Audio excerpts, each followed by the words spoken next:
बिस्मिल्लाहिर्रहमानिर्रहीम। मेरा नाम डॉक्टर मोहम्मद अशरफ है और मैं कंसल्टेंट फिजिशियन यानी मेडिकल स्पेशलिस्ट हूँ।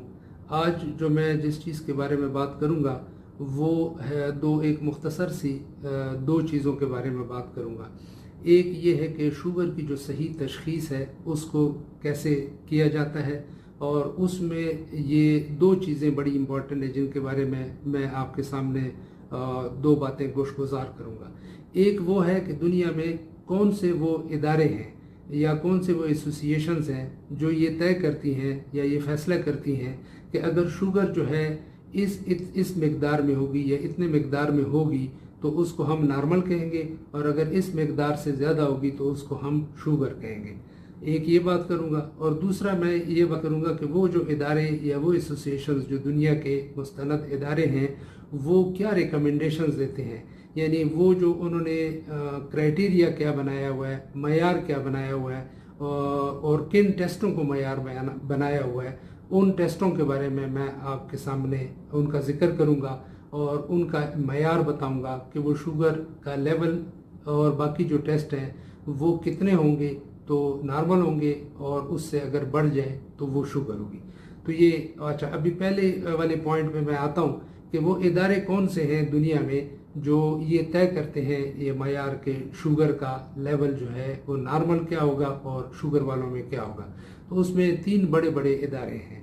एक है उसको कहते हैं अमेरिकन डायबिटिक एसोसिएशन, और दूसरी है उसको कहते हैं American association of clinical endocrinology, और तीसरी फिर यूरोप की एक है European association of for study of diabetes.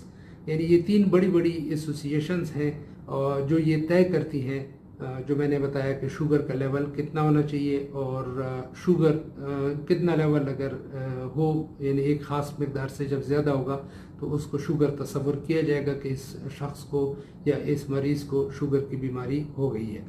तो एक तो ये मैंने इन इदारों के और एसोसिएशंस के बारे में आपके सामने गोशगुजार कर दिया और आपको बता दिया। और दूसरी बात ये है कि अभी आते हैं ख़ास टेस्ट के बारे में कि कौन से वो टेस्ट हैं जो ये इदारे रिकमेंड करते हैं, और उन्होंने जो मयार और क्राइटेरिया बनाया हुआ है शुगर की सही तशख़ीस के लिए वो मैं आपके सामने रखता हूँ।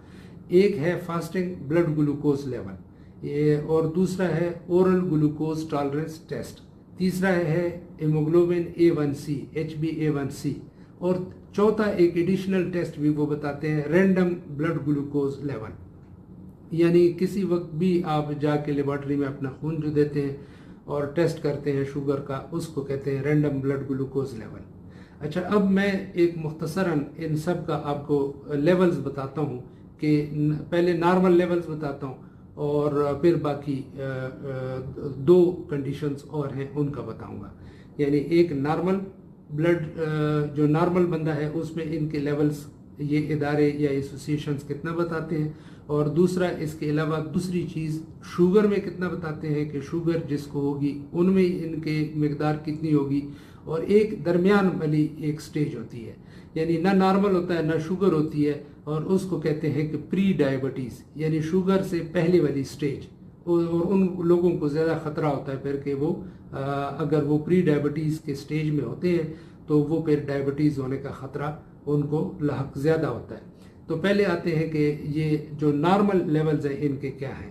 अच्छा, शुगर का जो फास्टिंग ब्लड ग्लूकोज लेवल है वो मैं मिलीग्राम पर डेसीलीटर में आपको बताता हूँ कि 100 से नीचे जो है वो नॉर्मल है। अच्छा, उसके अलावा दूसरा ओरल ग्लूकोज टॉलरेंस टेस्ट, यानी उस ओरल ग्लूकोज टॉलरेंस टेस्ट कैसे करते हैं, 75 ग्राम शुगर देते हैं खाने के लिए और 2 घंटे के बाद उसका शुगर टेस्ट करते हैं। अगर वो शुगर की मकदार, फिर उसमें वो मकदार चेक करते हैं। ये है ओरल ग्लूकोज टॉलरेंस टेस्ट। तो नॉर्मल लोगों में ये जो ओरल ग्लूकोज टॉलरेंस टेस्ट होता है ये 140 मिलीग्राम से नीचे होता है। अच्छा, तीसरा HbA1c हीमोग्लोबिन A1c, ये कभी कभी चेक करते हैं, यानी आमतौर पे 3 महीनों में 6 महीनों में एक दफ़ा चेक किया जाता है, और ये 3 महीनों का शुगर का लेवल आपको बताता है, कंट्रोल बताता है। यानी फास्टिंग ब्लड ग्लूकोज हो गया या दूसरे ग्लूकोज लेवल जो आप चेक करते हैं वो तो उसी वक्त आपको बताता है कि इस वक्त आपका शुगर लेवल कितना है। हीमोग्लोबिन A1C जो है वो आपको 3 महीने का एक एवरेज बताता है, एक औसत बताता है कि आपकी शुगर कंट्रोल है या नहीं है। तो वो नॉर्मल लोगों में उसकी मिकदार जो है वो कितनी होनी चाहिए, वो 5.7% से जो है वो कम होगी तो वो नॉर्मल है। अच्छा, अब आते हैं शुगर की तरफ सीधा कि शुगर हम किसको कहेंगे। तो फास्टिंग ब्लड ग्लूकोज लेवल जो है वो अगर 124 मिलीग्राम से ज़्यादा हो, और इसमें शर्त यह है कि एक दफ़ा भी टेस्ट किया जाए, फिर किसी और दिन दोबारा इसको रिपीट किया जाए। अगर 2 दफ़ा fasting blood glucose level 124 milligram से ज़्यादा आएगा तो उसको हम शुगर कहेंगे। अच्छा, फिर हम आते हैं ओरल ग्लूकोज टॉलरेंस टेस्ट की तरफ। अगर हमने 75 ग्राम शुगर दिया मरीज को और उसके बाद 2 घंटे के बाद उसका ब्लड का लेवल चेक किया, शुगर का लेवल चेक किया ब्लड में और टेस्ट किया, अब वो 200 मिलीग्राम पर डेसीलीटर से ज़्यादा होगा तो हम इसको कहेंगे कि इसको शुगर है। अच्छा, HbA1c हीमोग्लोबिन A1c चेक किया और वो अगर 6.5% से ज़्यादा होगा या 6.5% होगा तो इसको भी हम कहेंगे कि इसको शुगर की बीमारी है। अच्छा, अब एक तरफ नॉर्मल मैंने आपको बता दिया, एक तरफ शुगर का बता दिया। अब जो दरमियान वाली स्टेज है यानी प्री डायबिटीज़, वो जो है वो इनके दरमियान के जो लेवल्स हैं अगर वो होंगे, यानी जनरली अगर हम बात करें तो उसको हम प्री डायबिटीज़ कहेंगे। यानी अगर मसलन फास्टिंग ब्लड ग्लूकोज लेवल है वो 100 से ज़्यादा है लेकिन 126 से कम है, यानी आमतौर पे 100 से 125 मिलीग्राम पर डेसीलीटर है, तो इसको हम कहेंगे कि ये प्री डायबिटीज़ है। अच्छा, ओरल ग्लूकोज टॉलरेंस टेस्ट 140 तक तो नॉर्मल था, अब 140 से ऊपर है लेकिन 200 से कम है, यानी 200 से एक भी कम है, 199 है, 199 है मिलीग्राम पर डेसीलीटर है, तो फिर हम इसको कहेंगे कि ये प्री डायबिटीज़ है।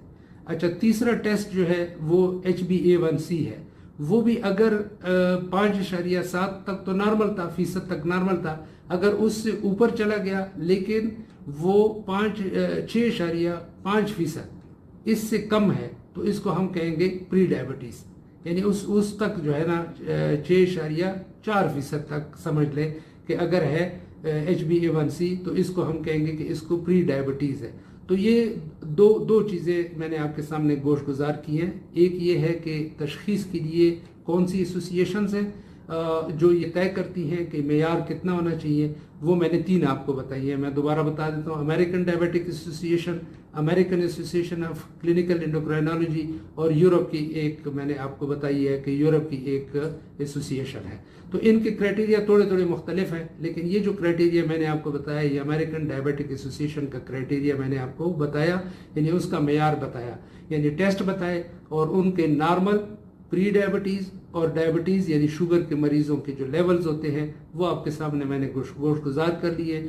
और अगर किसी को प्री डायबिटीज़ है तो फिर उसके ज़्यादा चांसेस है कि उसको डायबिटीज़ यानी शुगर की बीमारी हो जाए। इसलिए उन लोगों को जिनके थोड़े से लेवल अभी ज़्यादा है नॉर्मल से, लेकिन पूरे जो शुगर वाले लेवल हैं शुगर के या इन टेस्टों के वो अभी नहीं उस तक पहुँचे, उससे कम हैं, तो उनको एहतियात ज़्यादा करनी चाहिए। और एहतियात से जो मेरी मुराद है वो ये है कि उनको एक्सरसाइज, रेगुलर एक्सरसाइज कम से कम 5 दिन वो करनी चाहिए। और उसके अलावा अगर स्मोकिंग करते हैं, सिगरेट नोशी करते हैं तो उसको तर्क कर देनी चाहिए। वज़न ज़्यादा है तो उसको कम करना चाहिए। और ग़िज़ा अपनी जो है वो ज़्यादा मीठा न खाएं और मुतवाज़न ग़िज़ा का इस्तेमाल उनको शुरू करना चाहिए। और इस तरह वो या तो शुगर उनको फिर नहीं होगी या अगर शुगर होगी तो वो डिले हो जाएगी।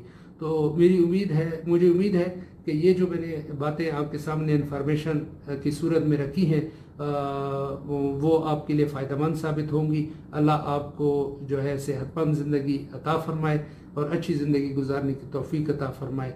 अस्सलामु अलैकुम।